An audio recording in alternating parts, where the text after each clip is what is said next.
Very good morning to all. This is Dr. Megha Sharma from the Mehta Group of College, Assistant Professor Zoology Department.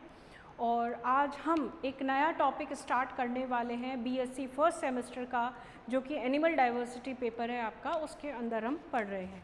अभी तक हमने Aves के बारे में, birds के बारे में सारे टॉपिक्स डिस्कस कर लिए थे। एवीज़ के जनरल कैरेक्टर्स, एवीज़ के अडेप्टेशंस, ये सब हमने पढ़ लिए थे। एवीज़ के जो फैदर्स है उसका डिस्कशन हम बाद में करेंगे। सबसे पहले आप एक नए क्लास के बारे में स्टडी करेंगे। That class is the most versatile class, most dangerous class. ठीक है ना। मैं बात कर रही हूँ, आपके पीछे आपको दिखाई दे रहे हैं कुछ ऑर्गेनिजम्स, जस्ट ऑब्जर्व देम और दिमाग में एक पिक्चर लेके आइए कि मैं किसकी बात कर रही हूँ। हाँ जी, आप देख सकते हैं many organisms are there, they are looking dangerous. कुछ आपको सांप दिखाई दे रहा है, कुछ मगरमच्छ दिखाई दे रहा है, किसी के पास दांत हैं, किसी के पास दांत नहीं है, किसी के पास टंग बाहर निकाल के प्रे कैप्चर करता है। ठीक है, अगर मैं इसकी बात करूँ, ये गैको लिजर्ड है। ठीक है, यानी लिजर्ड आ गए, स्नेक आ गया, और टोटोइज आ गया, टर्टल्स आ गए। और ये जिसको आप अभी मैं बताऊंगी इसको क्या बोलते हैं, स्किंक। स्किंक आपको दिख जाती कभी कभी आपके आसपास, पतली सी होती है बिल्कुल, जिसको आप शायद आम भाषा में हमारे यहाँ पर सांप की मौसी बोल देते हैं, बिकॉज वो सही कहते हैं, it is related to serpents, snakes. तो यानी आप जिन जीवों को देख रहे हैं, वो जीव जिस क्लास में आते हैं, हम उस क्लास की बात करेंगे, और उस क्लास का नाम है रेप्टिलिया। ठीक है, रेप्टिलिया। जितने भी आप ऑर्गेनिजम्स देख रहे हैं यहाँ पे, ये सारे के सारे क्या हैं, रेप्टाइल्स हैं। मतलब आप ये भी देख पा रहे हैं कि ये कुछ हैं जो पानी में रहते हैं और कुछ नहीं रहते, या मोस्टली ये दे आर लैंड एनिमल्स। यानी इनके अंदर जो अडेप्टेशंस डेवलप हुई वो किसके हिसाब से हुई, स्थलीय वातावरण के हिसाब से हुई। ये लैंड एनिमल्स है। ठीक है, पानी के अंदर ज़्यादा नहीं रहते। जो पानी के अंदर रहते हैं उसके बारे में भी डिस्कस करेंगे, लेकिन mostly they are land animals. As you can see that crocodile भी लैंड पर ही, पानी में रह के शिकार करता है, थोड़ी देर बाद कहाँ पे आ जाता है, लैंड पर आ जाता है। ठीक है, लिजर्ड हो गया। ये सारी चीज़ें आपको जितने भी रेप्टाइल्स, कैमेलियन, गिरगिट, या आपने अपने गार्डन में भी देखा होगा, गिरगिट रंग बदलता है। यानी आपके पास तो रेप्टाइल्स की एक और प्रॉपर्टी आ गई।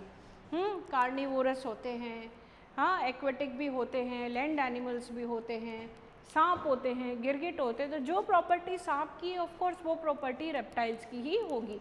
यानी मैं इन ऑर्गेनिजम्स की बात कर रही हूँ। रेप्टिलिया शब्द का मतलब होता क्या है, क्रॉल करना या क्रीप करना, रेंगना। जो जीव रेंगते हैं, क्रीपिंग, रैप्टर। ठीक है ना, रैप्टर। आपने एक शब्द सुना होगा, रैप्टर्स। रैप्टर्स का मतलब ये होते हैं क्रॉलिंग और क्रिपिंग वाले। और जो एक्सटिंक्ट हो चुके रैप्टर्स, जो एक्सटिंक्ट रैप्टर्स हैं, वो है आपके डायनासोर्स। क्या हैं, डायनासोर्स।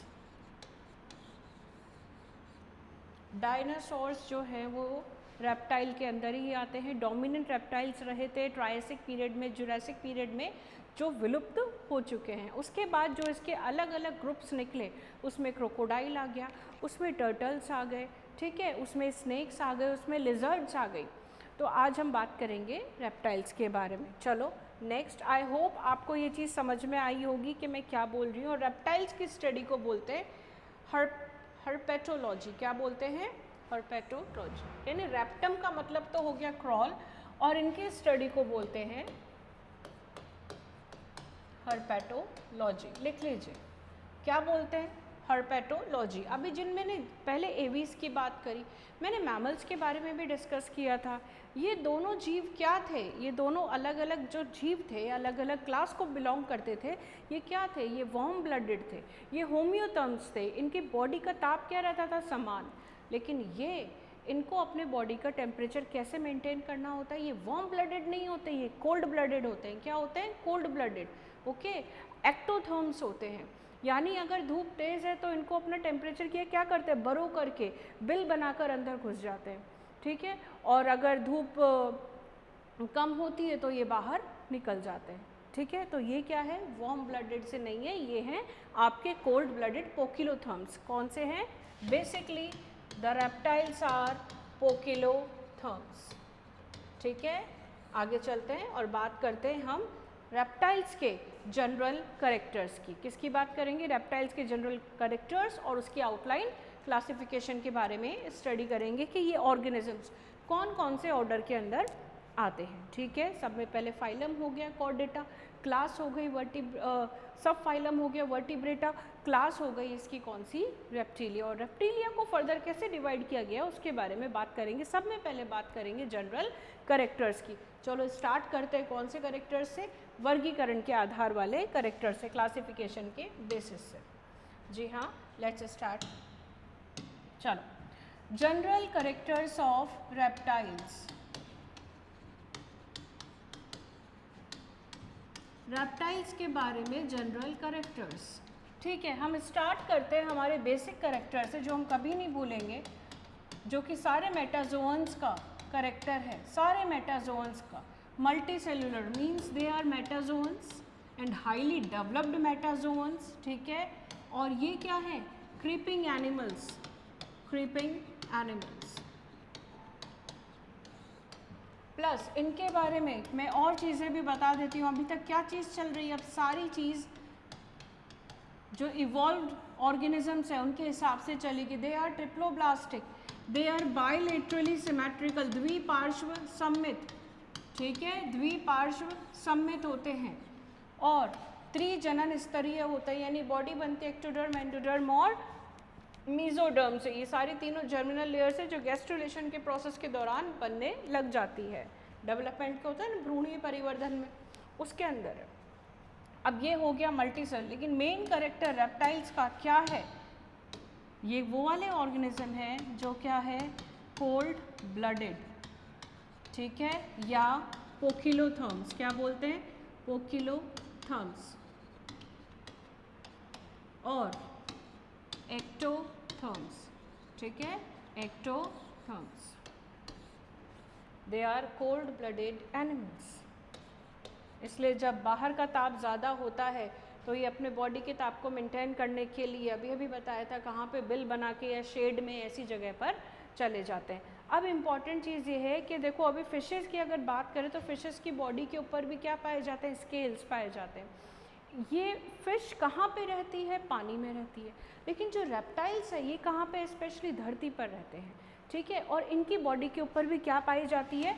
स्केल्स पाई जाती है। क्या पाई जाती है? स्केल्स। अभी सब देखेंगे आप, जो आपने क्रोकोडाइल वगैरह मैंने आपको दिखाया था, अभी उनकी बॉडी के ऊपर भी हार्ड हॉर्नी बोनी प्लेट्स पाई जाती हैं। बोनी स्केलेटन पाया जाता है और बोनी प्लेट्स जो होती है इसके ऊपर वो स्केल्स होती है, बोनी स्केल्स पाई जाती है। तो scales present on the body.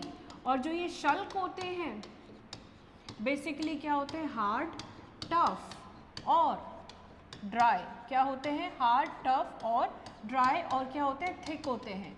Comparatively जो मछली के शल्क होते हैं उनसे बहुत ज़्यादा मोटे होते हैं, स्ट्रांग होते हैं, टफ होते हैं, कठोर होते हैं। और क्या होते हैं? ड्राई होते हैं, बेसिकली शुष्क होते हैं, जो कि इसको स्थलीय वातावरण में रहने के लिए अनुकूलता प्रदान करते हैं। क्योंकि स्थलीय वातावरण में पानी के लॉस से बचने के लिए इनकी बॉडी के ऊपर क्या पाए जाते हैं? इस प्रकार के स्केल्स पाए जाते हैं। ठीक है, ये हो गई इसकी स्केल्स की बात। अब इम्पॉर्टेंट चीज़ इसकी ये है कि सांप, छिपकली, मगरमच्छ, इवन डायनासोर, ये सब क्या देते हैं? अंडे। क्या देते हैं? अंडे। यानी ये ऑर्गेनिजम्स क्या हैं? ओवीपैरस। क्या है? एग लेइंग है। और यही जो कड़ी है, ये कड़ी इसको दो क्लासेस से जोड़ती है। एक तो एवीज से जोड़ती है और किससे जोड़ती है? मैमल से जोड़ती है। अब आपको याद आया ये फाइलोजेनेटिक रिलेशनशिप है इनके बीच में कि कौन से ग्रुप से कौन से एनिमल्स या कौन से एंसेस्टर से कौन से आगे प्रेडिसर से क्या डिसेंडेंट्स निकले, यानी आगे की कौन कौन से एनिमल्स निकले इवॉल्व हो के। तो हमने क्या पढ़ा था? स्तनधारियों में भी थेरेप्सिडा का नाम लिया था। ठीक है, थेरेप्सिडाई वो रेप्टाइल्स थे जो कि किसके साथ मेल खाते थे? मैमल्स के साथ में। और एवीज के साथ में भी हमने पढ़ा था, कल ही पढ़ा है कि एवीज का ओरिजिन भी किससे हुआ है?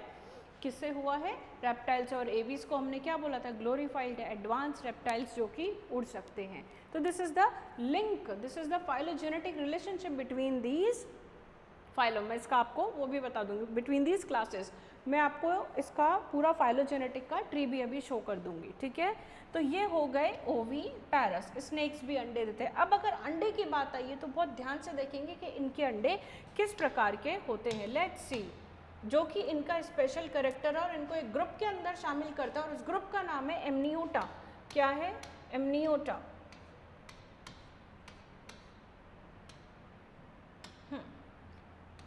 I am talking about this.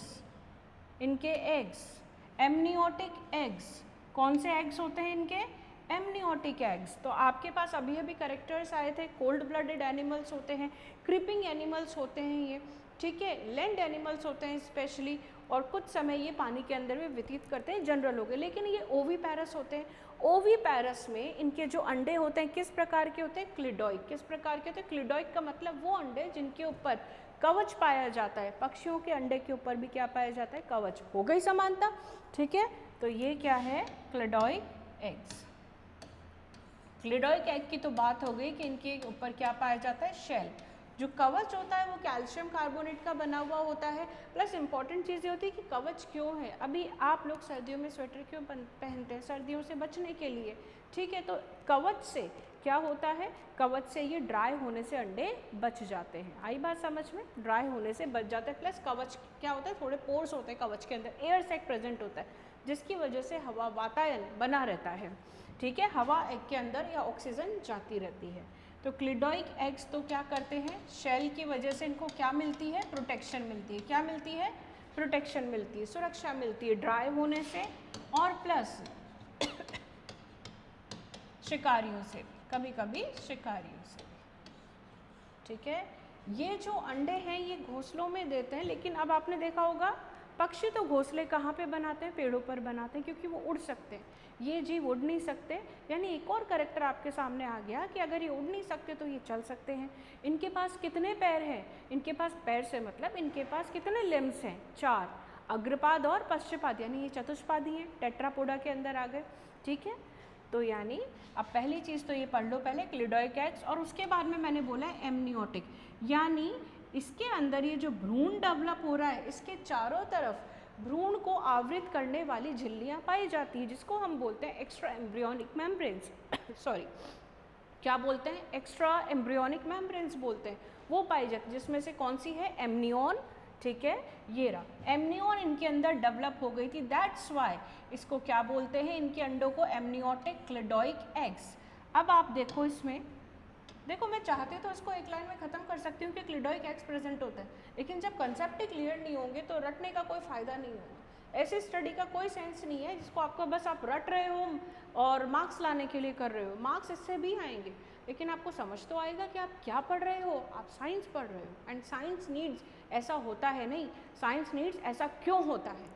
तो थोड़ा सा अपने अंदर जिज्ञासु बने और इस चीज़ को निकाल के लेके आइए, ठीक है। तो मैं बात कर रही हूँ, ये देखिए ये अंदर क्या विकसित हो रहा है? भ्रूण विकसित हो रहा है, और भ्रूण के चारों तरफ झिल्लियाँ पाई जाती है। ये कौन सी झिल्ली है? इसके बाहर वाली रेड कलर की जो शो कर रखी है दैट इज़ एमनियन, ठीक है।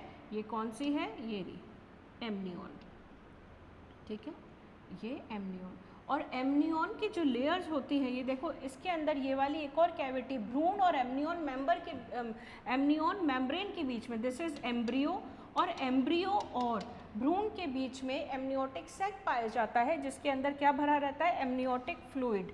ये डेवलपिंग भ्रूण को, डेवलपिंग एम्ब्रियो को सुरक्षा प्रदान करता है कि किसी प्रकार की मैकेनिकल इंजरी या कोई झटका ना लगे, उससे बचाता है ये उसको, ठीक है ना। तो एमनियोटिक फ्लूइड इसके अंदर, और बाकी कौन कौन सी मेम्ब्रेन आपको दिखाई दे रही है? योक सैक, ये रहा येलो कलर वाला, this is yolk sac. Another membrane is chorion. सबसे पहले भ्रूण के ऊपर कौन सी है? एमनियन, उसके बाद कौन सी है? योक सैक, और उसके बाद कौन सी है आपकी? कोरियोन, जो कि आपको ये वाली ब्लू कलर की दिखा रखी है। योक सैक के बाहर है कोरियोन। तो ये सारी की सारी क्या है? और ये हो गई आपकी allantoids. These are extra embryonic membrane. याद कर लो, कहीं से भी क्वेश्चन कैसे भी घुमा के आ सकता है कि what are the extra embryonic membranes, name them, तो ये किस में डेवलप हो गई थी? क्लिडोइक एग्स के अंदर। और ऐसे एग्स जिनके अंदर ये एक्स्ट्रा एम्ब्रियोनिक मेम्ब्रेन डेवलप हो गई थी, ऐसे एग्स को बोलते हैं एमनियोटिक एग्स। क्या बोलते हैं? Amniotic eggs. और एग्जाम्पल क्या है? रेप्टीलिया। इवन एवीज भी इसका क्या है? एग्जाम्पल है एमनियोटिक एग्स का। आ गई बात समझ में? अब आगे वाले कैरेक्टर्स के ऊपर चले। रेप्टाइल्स, यानी दिमाग में पिक्चर तो आ रही है कि मैं बात कर रही हूँ सांप की, मैं बात कर रही हूँ मगरमच्छ की, छिपकली की, रेप्टाइल्स की। तो किसी भी रेप्टाइल को आप अपने दिमाग में क्लिक करो और उसके बारे में लिखते जाओ, सिंपल। ठीक है, तो चलो नेक्स्ट। ओहो, तो ये कैरेक्टर्स तो आपने लिख ही लिए। नेक्स्ट हम पढ़ते हैं। हम पढ़ रहे हैं रेप्टाइल्स के जनरल कैरेक्टर्स। क्या पढ़ रहे हैं? रेप्टाइल्स के जनरल कैरेक्टर। ठीक है, क्रीपिंग एनिमल्स के, क्रीपिंग क्रॉलिंग एनिमल्स के, रेंगने वाले। अब रेंग रहे हैं तो आगे के कैरेक्टर्स की स्टडी करते हैं। किससे रेंग रहे हैं? ये है टेट्रापोडा। ठीक है, टेट्रापोडा है, फोर लिम्स और आगे वाले अग्रपाद और पीछे वाले पश्चपाद, हिंड लिम्स। ठीक है, इनके लिम्स बहुत मजबूत होते हैं लेकिन ज़्यादा लंबे ना होके क्या होते हैं? स्टाउट होते हैं। अब आप बोलोगे मैम आपने तो सांप भी कहा था। हाँ, तो लिखिए ना कैरेक्टर कि जो रेप्टाइल्स होते हैं उनमें लिम्स भी प्रेजेंट होते हैं और कई रेप्टाइल्स लिम्बलेस भी होते हैं, उनके अंदर लिम्स नहीं पाए जाते। क्योंकि अगर उनके अंदर लिम्स होते ना बेटा तो वो जीवित रहने की संभावनाएं उनकी कम हो जाती। सांप जंगल में रहता है, मोस्टली वाइल्ड एरियाज़ में रहता है, झाड़ियों के बीच में से अगर वो जाएगा तो वो उलझ जाएगा, उसके पैर उलझ जाएंगे उसमें, तो और उसकी क्या हो जाएगी? जो वाइटलिटी है, जो सर्वाइवल रेट है, वो क्या हो जाएगी? कम हो जाएगी। फंस जाएगा भाई, ना जा सकेगा आगे, ना खाना ढूंढ सकेगा, ना शिकारी से बच पाएगा। तो इस वजह से धीरे धीरे जो सांप के पैर थे वो क्या हो गए? रिड्यूस हो गए, और रिड्यूस होकर पूरे क्या हो गए? ख़त्म हो गए, जो कि इसके लिए एक बेनिफिशियल, लाभकारी लक्षण होता है। लिम्बलेस, फॉर एग्जाम्पल क्या लिख के आ जाओगे? स्नेक्स। अच्छा, अगर अब पैरों की बात हो रही है तो सिंपल सी बात है, आपके पैरों में कितनी उंगलियां हैं? उतनी उंगलियां जितनी इनकी है। ठीक है, 5। तो इनके अंदर कौन सा सिस्टम डेवलप हो गया था? Pentadactyl system. प्लस इंपॉर्टेंट चीज़ ये है, देखो बिहेवियर देखो एनिमल का। क्रोकोडाइल है, अगर उसको अंडे देने होंगे, घोंसला कैसे बनाएगा? घोंसला बनाने के लिए उसके पास चोंच नहीं है पक्षियों के जैसे, वो मिट्टी को खोदेगा। खोदने के लिए उसको एक पॉइंटेड सी संरचना चाहिए उसके पैरों में, यानी उसके लिम्स में क्या प्रेजेंट होते हैं? क्लॉज। ठीक है, तो अपन लिख सकते हैं कि इसकी उंगलियां क्या होती है?